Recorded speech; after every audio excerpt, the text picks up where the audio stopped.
Okay, I've forgotten the title of the talk. The title is The Concept of Free Will. A concept of free will. Okay, so we're going to focus on free will tonight. Very good. Well, I would like to get my footrest. So most of you would think that that was my free will to enact that behavior then. So I chose to go and retrieve my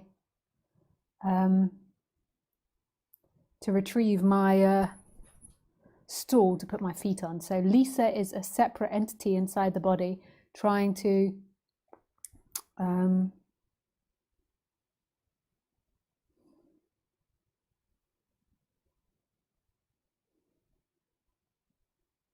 get her stool. So enacting free will to get her stool.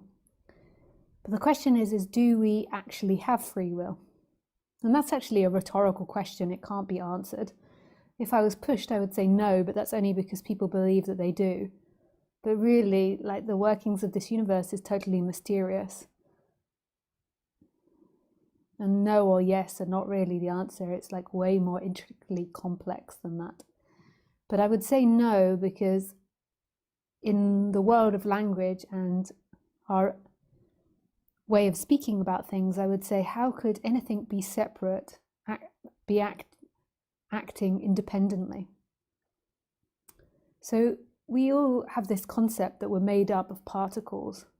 So we have a concept that if we zoom in to, say, me, for example, into my body, that you wouldn't actually find something called skin. You would get into like smaller and smaller detail, and eventually you'd come to particles, and then it would get smaller and smaller, and you'd eventually get to quarks, and then inside quarks they haven't discovered anything, so then you'd get to nothing.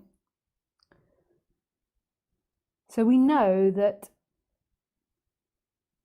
we can't say we've ever experienced it, but we've been told by science that this whole world is made up of particles.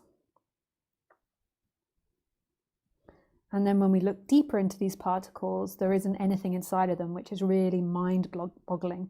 And then there's also ideas in quantum physics that particles exist in all possibilities until they're looked at. Which is mind-blowing and fantastic. They exist in all possibilities until they're looked at. What does that mean? We do not know.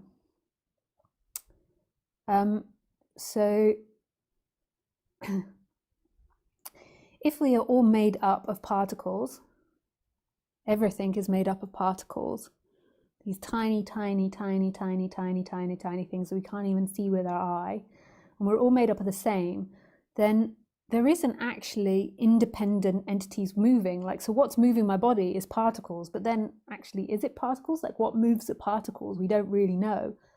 Like, we can't find a life source. But like, if you can't find a definite edge of me, like, where is this person that is moving independently?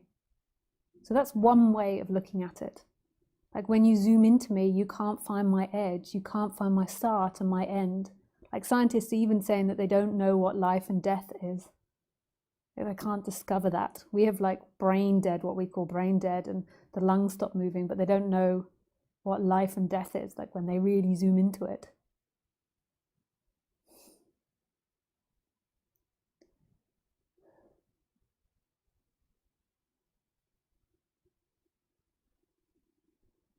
So if we then look into time, which you've got to remember, time is only an imagined thing. We only ever have the now, this moment, and then we imagine something called time. So time isn't a fixed thing that's definitely happened. We don't know it's happened. We just know the image of what's happened. And it could be that all our brains are giving different stories as to what's happened.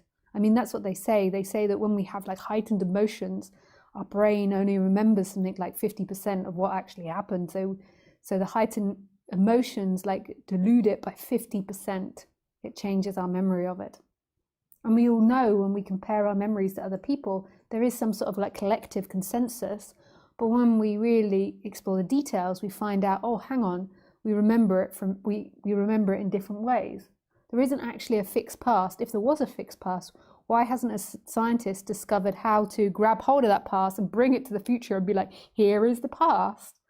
Why can't we look at the past? You might be able to look at images on your camera, But that again is a camera that exists now and it's only images. But then if we look in time, in this fantastic magical thing that we call the past, the way that time seems to work and the way that we talk about it and theorize about it in modern culture is that one thing leads to another. So we have this idea of evolution, that things evolved, life evolved. We have the idea of this big bang and the universe is expanding. So we have this idea of evolution, that one thing leads to another, that because of the Ice Age, then this New Age took part, and then because this existed, that existed, and that formed and grew into this. So in the memory of our past, we have this linear past where it's one thing to another, to another, to another, to another, to another. So again, if that is true, where does an action begin? Where does action start and stop? Which is also mind-blowing.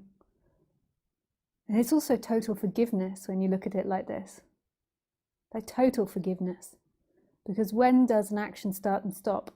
So trauma therapies are beginning to look and study and explore this about inherited trauma. That we all have like a lot of inherited trauma.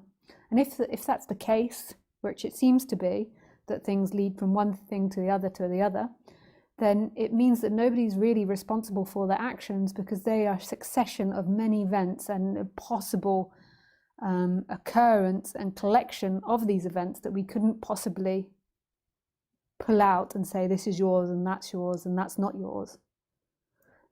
So they did this experiment on rats, and I don't believe that we have the right to experiment on animals, and I'm sorry that I'm passing this information on. I just want it to become with a disclaimer that I am against experimenting on animals in every form, no matter what. No argument is good enough. But they did this experiment on rats where they traumatized a mother by, say, a pencil. I can't remember what the object was. And then the mother rat got pregnant and had babies. And then they didn't traumatize the babies in any way. But as soon as they showed the pencil to the babies were all afraid of the pencil. And I noticed this with like a Khaleesi and with cats. You know how you see these videos of cats that are afraid of cucumbers? It's actually, I think, because they think it's a snake. Because dogs and cats should have this information in their body that object isn't good to be around. So like Khaleesi is kind of like scared of like certain objects that look like that. But in cats, like the cucumber, if you ever look it up on YouTube, like they totally freak. And it's because they think it's a snake, I project. And so you could say that's a passed on trauma. So all of us are acting out what's come in our genetic history. And our genetic history goes all the way back to the Big Bang. Like our genetic history is only here because that first bacteria or bacteria existed in the water and then grew into all these multiple animals. So we also like have the history of fishies, but animals that came before us. I mean, they even say that we've got our reptilian brain, like when we're functioning from our reptilian brain. It's kind of cool and funky.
So what does that mean for us in every moment? Does it mean that we're off the hook for everything we've ever done? Absolutely.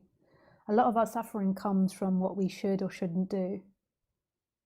And everyone is a product of that.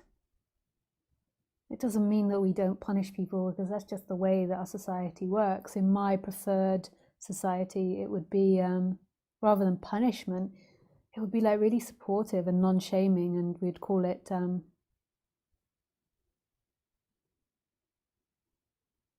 like reform or something. I think they try to say jail is rehabilitation, but it's totally not. Like the only way we can really rehabilitate someone is by firstly understanding their traumas and that person being interested in their traumas and their particular conditions and habits, and then also learning about non-duality. Like, I don't believe that you can properly like heal the person without knowing non-duality, like really seeing that that's not you. When you believe it's you, then you're involved in this crazy thinking of should and shouldn'ts, and I'm guilty and they're guilty, and this blaming. I can't bear to read the newspapers because there's so much finger pointing, and really all of it's down to trauma and down to genetic makeup and what's happened in your family line, and none of it's wrong or right. You couldn't help that in any way. Could you, my dear Khaleesi? Huh? You could not help that.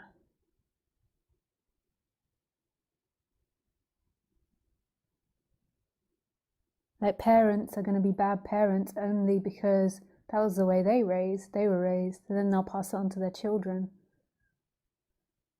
And very few stop and break that line.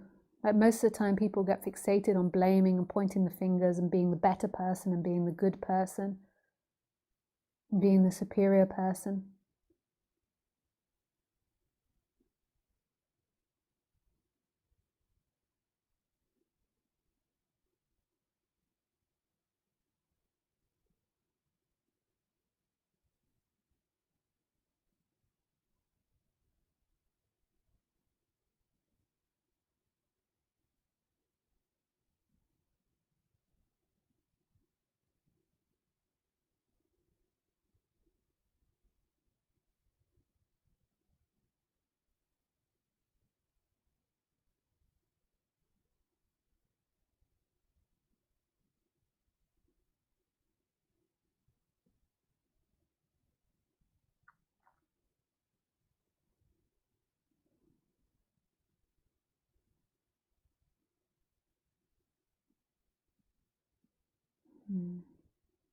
So that's that.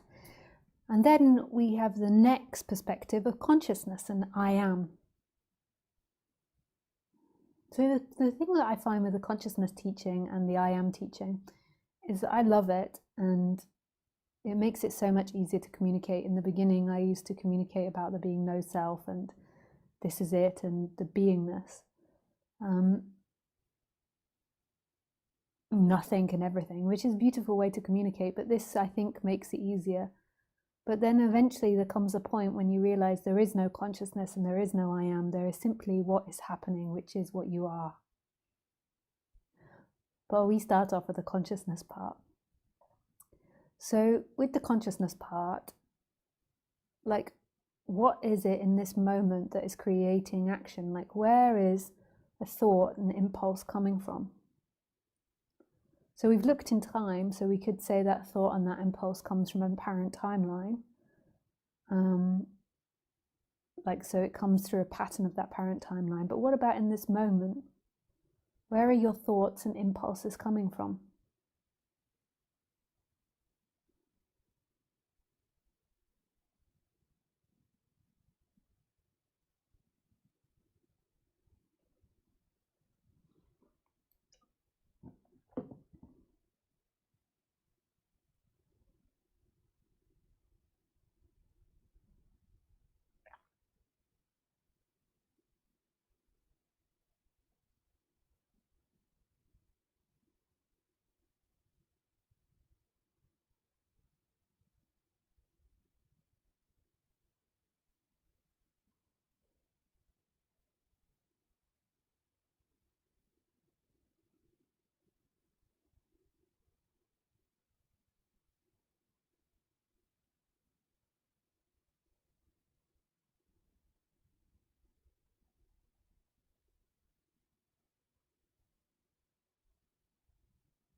When you really reflect on that, it's so beautiful. Because you'll notice like everything comes from this moment. Like it's not coming from a person or a place, like you never find a personal I inside the body. So your thoughts about you should do this or you shouldn't do that, or don't do this or don't do that, or they did this or they did that, that comes out of consciousness. So that is consciousness thinking, this is consciousness speaking, this is consciousness looking. And that consciousness isn't separate from everything that is. Like when you really go into consciousness, where is the inside and outside world? This love. So everything you think now is an act of God, is an act of consciousness. It's not an act of somebody separate that's doing right or wrong. It's beautiful.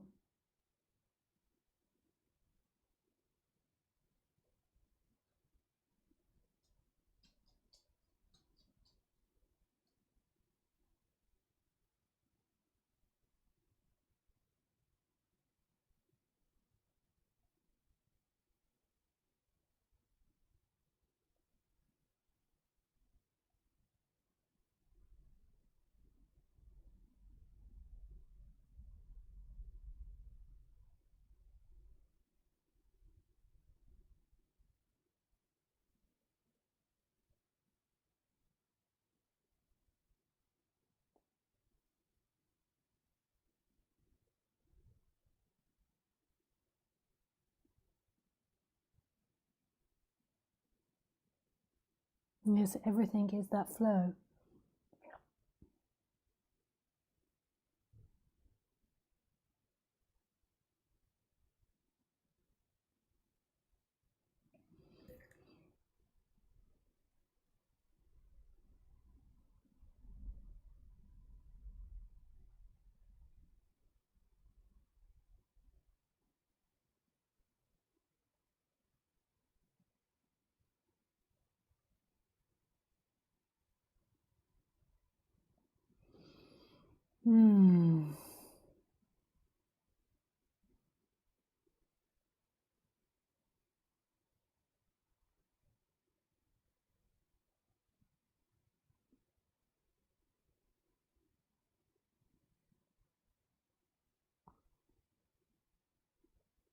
Yeah, so what is it that's looking out? What is it that's experiencing?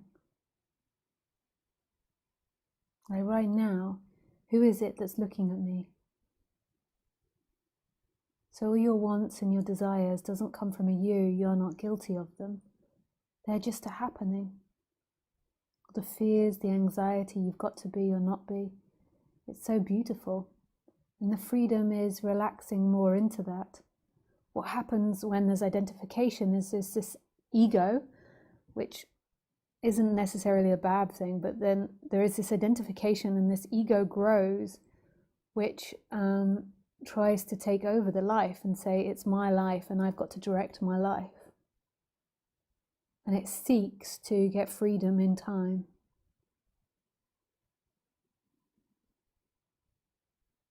And it seeks to avoid fear and get to love, really. That's what it wants. Whereas love is what you are. It's never in the seeking or the obtaining or the getting. It is what you are.